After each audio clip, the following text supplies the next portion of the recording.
ഈശോ മിശിഹായ്ക്ക് സ്തുതിയായിരിക്കട്ടെ.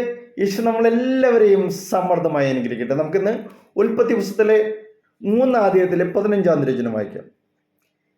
വചനത്തിൽ ഇങ്ങനെ പറയുന്നു: നീയും സ്ത്രീയും തമ്മിലും നിന്റെ സന്തതിയും അവളുടെ സന്തതിയും തമ്മിലും ഞാൻ ശത്രുതകളാക്കും. അവൻ നിന്റെ തല തകർക്കും, നീ അവൻ്റെ കുതിക്കാലിൽ പരിക്കേൽപ്പിക്കും.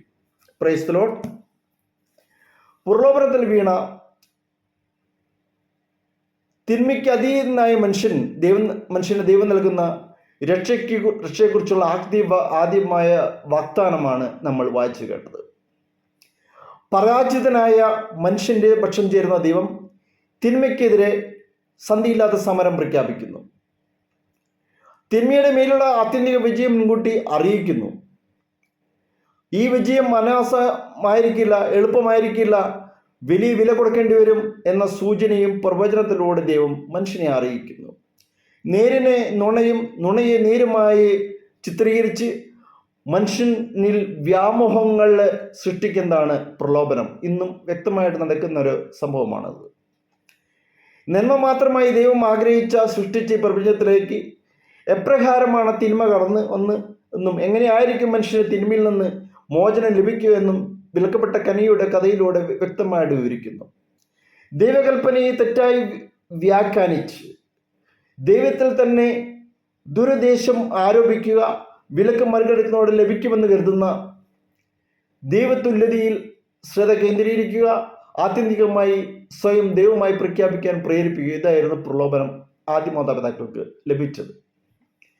സർപ്പത്തെ ജീവന്റെ നാഥനും ദൈവവുമായി ആരാധിച്ചിരുന്ന കാനാൻകാരുടെ മത ആചാരങ്ങൾ കുടിയേറ്റക്കാരായി കടന്നു വന്ന ഇസ്രായേൽക്കാർക്ക് ആകർഷകമായ പ്രലോഭനമായിരുന്നു.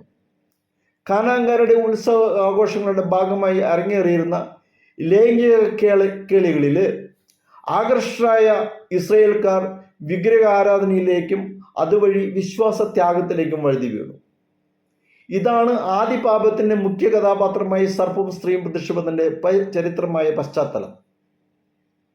വിലക്കപ്പെട്ട കനി ഭക്ഷിക്കുന്ന ദൈവകൽപ്പന ലംഘിച്ച് സ്വയം ദൈവമാകാൻ ശ്രമിക്കുന്നതിൻ്റെ അടയാളമാണ്.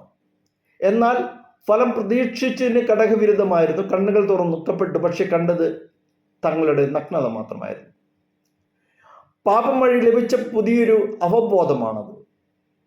ഈ അറിവ് അഥവാ തിരിച്ചറിവ് അവരെ ലജ്ജ കൊണ്ട് ആവരണം ചെയ്തു, ഉള്ളിൽ ഭയം നിറച്ചു, ഓടിയൊളിക്കാൻ പ്രേരിപ്പിച്ചു. പാപബോധത്താൽ ഒളിച്ചോടുന്ന മനുഷ്യനെ ദൈവം കൈവിടുന്നില്ല എന്നതിൻ്റെ ഉറപ്പാണ് ആദ്യ സുവിശേഷം. തിന്മയുടെ മേൽ മനുഷ്യൻ ആത്യന്തികമായി വിജയം വരിക്കുമെന്ന് ഉറപ്പ് നൽകുന്നതാണ് സ്ത്രീയുടെ സന്തതി സർപ്പത്തിന് തല തകർക്കുമെന്ന പ്രഖ്യാപനം. സന്തതി എന്ന പ്രയോഗം മനുഷ്യവർഗത്തെ മുഴുവൻ സൂചിപ്പിക്കുന്നതാവാം, അതേസമയം ഒരു പ്രത്യേക വ്യക്തിയെ സൂചിപ്പിക്കുന്നതാവാം. രണ്ടാമത്തെ അർത്ഥത്തിലാണ് ഈ പ്രവചനം പൊതുവെ വ്യാഖ്യാനിക്കപ്പെടുന്നത്. സർപ്പത്തിന് തല തകർക്കുന്നത് കൊല്ലാനാണ്. സ്ത്രീയിൽ നിന്ന് ജനിക്കുന്ന രക്ഷക ശിശു മനുഷ്യവർഗത്തിൽ നിന്ന് തിന്മയിൽ നിന്ന് മോചനം നൽകുമെന്ന് ഈ പ്രഖ്യാപനത്തിലൂടെ വാഗ്ദാനം ചെയ്യുന്നു. ഈ പ്രവചനത്തിന്റെ രണ്ടാം ഭാഗം പൊതുവെ ശ്രദ്ധിക്കപ്പെടുവാതെ പോകുന്നു. നീ അവൻ്റെ കുതിക്കാലിൽ പരിക്കേൽപ്പിക്കും എന്നാണ് PUC വിവർത്തനം ചെയ്യപ്പെടുന്നത്. എന്നാൽ തലയെക്കുറിച്ച് പറയാൻ ഉപയോഗിച്ച അതേ വാക്ക് തന്നെ ഹിബ്രുവിൽ കുതിക്കാലിനെ കുറിച്ചും പറയാൻ ഉപയോഗിച്ചിരിക്കുന്നു എന്നത് പ്രത്യേകം ശ്രദ്ധ ആർക്കുന്നുണ്ട്. വിശുദ്ധ വചനത്തിൽ ഷൂപ്പ് എന്ന ഹിബ്രു വാക്കിൽ നിന്ന് മുറിയേൽപ്പിക്കുക, മുറിച്ചു മാറ്റുക, ചവിട്ടി അയക്കുക എന്നൊക്കെ അർത്ഥമുണ്ട് അതിന്. എന്നാൽ തലയ്ക്ക് സംഭവിക്കുന്നതിനെ ആയിരിക്കും കുതിക്കാലിന് സംഭവിക്കുക. നിസ്സാരമായി പരിക്കേൽക്കുകയല്ല, തകർക്കപ്പെടുക തന്നെ ചെയ്യും. രണ്ടും മാരകം എന്ന ധ്വനി. സർപ്പത്തിന് തല തകർക്കുന്ന സന്തതിയും തകർക്കപ്പെടും, അഥവാ സ്വയം തകർന്നുകൊണ്ടിരിക്കും. സർപ്പത്തിന് തല തകർക്കുന്നത് കുതിക്കാൽ തകർക്കുന്നത് കൊല്ലുക തന്നെയാണ്. പ്രിയമുള്ളവരെ, വ്യംഗ്യമായി നിൽക്കുന്ന ഈ സൂചന പ്രത്യേകം ശ്രദ്ധയറിയിക്കുന്ന നന്മയും തിന്മയും തമ്മിൽ നടക്കുന്നത് ജീവൻ മരണ പോരാട്ടമാണ്. ഈ പോരാട്ടത്തിൽ പാപം മൂലം ബലഹീനാക്കപ്പെട്ട മനുഷ്യന്റെ പക്ഷം ചേരുന്ന ദൈവം പാപത്തിന് അതീതനായ മനുഷ്യപ്രകൃതി ഏറ്റെടുത്ത് സ്വന്തം മരണത്തിലൂടെ തിന്മയെ പരാജയപ്പെടുത്തുന്ന ദൈവപുത്രന്റെ ചിത്രം ഇവിടെ മിന്നിമറയുന്നു. കുരിശിലാണ് യേശു തിന്മയുടെ മേൽ വിജയം വരിച്ചത്. ഈ വിജയത്തിൽ പങ്കുചേരാൻ എല്ലാ മനുഷ്യരും ക്ഷണിക്കപ്പെട്ടിരിക്കുന്നു.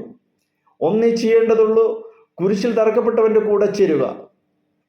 കുരിശുമെടുത്ത് അവനെ അനുഗമിക്കുക. തിന്മയുടെ ശക്തി വെച്ച് നേടുന്ന വ്യക്തമായ വാഗ്ദാനങ്ങളിൽ മയങ്ങാതെ നീതിയും കരുണയും ക്ഷമിക്കുന്ന സ്നേഹം അണയാത്ത പ്രത്യാശമാവുന്ന ഇടുങ്ങിയ വാതിലൂടെ കടന്ന് ത്യാഗത്തിൻ്റെ വീതി കുറഞ്ഞ വഴിയിലൂടെ യാത്ര ചെയ്യുക. അതിനുള്ള ആഹ്വാനമാണ് നമുക്ക് വചനത്തിലൂടെ തന്നത്. ഈ ആഹ്വാനത്തിലൂടെ നമ്മൾ മുന്നേറുമ്പോൾ നമ്മൾ പർദീസയിൽ എത്തപ്പെടുകയും ചെയ്യും. ഒരു ക്രിസ്ത്യാനിയുടെ ജീവിതം അല്ലെങ്കിൽ ക്രിസ്തുവിനെ അനുഗമിക്കുന്നവൻ്റെ ജീവിതം സഹനത്തിൻ്റെ ജീവിതമാണ്. ഈ സഹനങ്ങളിൽ കൂടി മുന്നേറുമ്പോൾ മാത്രമേ ലക്ഷ്യസ്ഥാനത്ത് എത്താൻ നമുക്ക് സാധിക്കുകയുള്ളൂ. അതിനാൽ ഈ സഹനങ്ങൾ, ജീവിതമാവുന്ന ഈ സഹനങ്ങളിലുള്ള യാത്ര, അല്ലെങ്കിൽ നമ്മുടെ കുറച്ച് വർഷങ്ങൾ കേട്ടിരിക്കുന്ന ജീവിതം, അവൻ്റെ കുരിശുമെടുത്തുകൊണ്ട് അവനെ അനുഗമിക്കുക തന്നെ വേണം. അതിനായിട്ട് നമുക്ക് അവൻ്റെ വചനങ്ങളെ മുറുകെ പിടിക്കാം, വചനങ്ങളെ മനസ്സിലാക്കുക, വിശുദ്ധ ഗ്രന്ഥം വായിക്കുക, ആ വചനങ്ങളനുസരിച്ച് ജീവിക്കാനായിട്ട് നമുക്ക് തന്നെ ഒരു അവബോധം ഉണ്ടാക്കിയെടുക്കുക. കർത്താവ് നമ്മൾ ഓരോരുത്തരെയും അനുഗ്രഹിക്കട്ടെ. നല്ലവനായ ഈശോയെ, കർത്താവെ, നിന്റെ വചനങ്ങളെ സ്മരിച്ചുകൊണ്ട്, വചനങ്ങളെ മനസ്സിലാക്കിക്കൊണ്ട് നിന്റെ പുറകെ കുരിശുമെടുത്ത് വരാനായിട്ട് ഞങ്ങൾ ഓരോരുത്തരും പഠിപ്പിക്കണമേ, ഞങ്ങളെ അനുഗ്രഹിക്കണമേ. എൻ്റെ ആത്മാവിനാൽ, എൻ്റെ അഭിഷേകത്താൽ ഞങ്ങളെ നിറയ്ക്കണമേ. ഹല്ലേലൂയ.